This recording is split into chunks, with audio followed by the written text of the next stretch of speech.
Global skill development mission में आपका स्वागत है।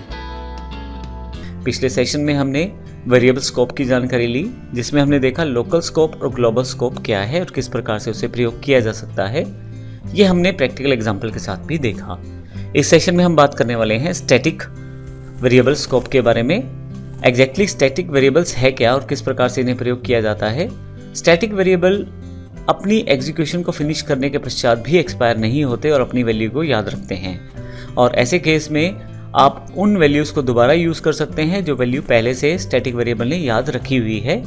इसके लिए हम इसको प्रैक्टिकली कॉन्सेप्ट के रूप में देखते हैं। अब यहाँ यदि आप देखें तो हमारे पास एक फंक्शन बनाया गया है माई काउंटर, और इसमें हमने एक वेरिएबल लिया है जिसका नाम है आई और उसमें 0 साइन किया है, लेकिन इसके साथ एक स्टैटिक कीवर्ड जोड़ दिया है।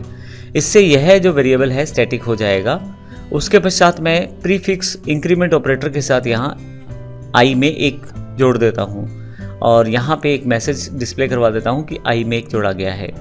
अब मैं जितनी बार इस फंक्शन को कॉल से रिफ्रेश करता हूँ तो अब फिर से यदि आप देखें यहाँ पे, इसको पहले मैं सेव कर लेता हूँ और फिर से यहाँ देखें तो अब यहाँ पे 3 आ गया है। तो आप जितनी बार इसे प्रयोग करते चले जाएंगे स्टैटिक पिछली वाली वैल्यू को याद रखेगा।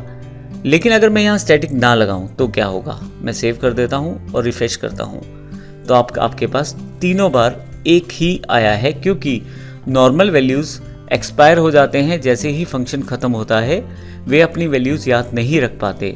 लेकिन अगर आप स्टैटिक वेरिएबल्स डिक्लेयर करवाते हैं तो वो पिछली वैल्यू को याद रखते हैं और उसमें फिर जब हम उसको एग्जीक्यूट करते हैं तो उसमें चेंज किया जाता है। तो इस तरह से स्टैटिक वेरिएबल इंपॉर्टेंट हो जाते हैं प्रोग्रामिंग में, जिससे हम आसानी से पिछली वैल्यू को याद रखते हुए किसी ऐसे कार्य को, जैसे कोई पेज नंबर डिफाइन करना है हमें यूज़र का, या कोई ऐसा PHP स्क्रिप्ट के साथ कार्य करना है जिसमें हमें लास्ट वैल्यू रिमेंबर रखनी है, याद रखनी है, तो ऐसे केस में स्टैटिक वेरिएबल जो है वो ज़्यादा इंपॉर्टेंट हो जाते हैं। तो इस सेशन में हमने स्टैटिक वेरिएबल की जानकारी ली है। अगले सेशन में हम एरे की शुरुआत करेंगे और देखेंगे हमारे पास कौन कौन से एरे हैं और किस प्रकार से इन्हें प्रयोग किया जा सकता है। धन्यवाद।